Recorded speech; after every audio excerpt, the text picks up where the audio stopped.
Amici di Viva in Sicilia, guardate cosa vi aspetta a San Marco d'Annunzio. Loredana, buon pomeriggio, cosa ci Pomeriggio. presenti?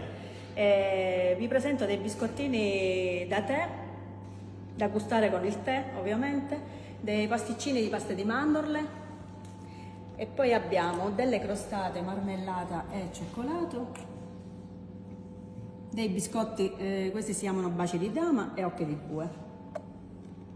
Come vengono preparati questi biscotti? Questi sono preparati con la granella di nocciole, zucchero, burro.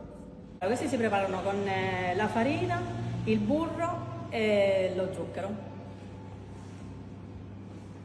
Un motivo in più per visitare San Marco d'Annunzio. Certo, scoprire il nostro borgo e venire a assaggiare le nostre prelibatezze, che siamo sicuri che gradirete tutti. Grazie Loredana e al prossimo video sulla pagina di Grazie Vivo in a voi. Sicilia.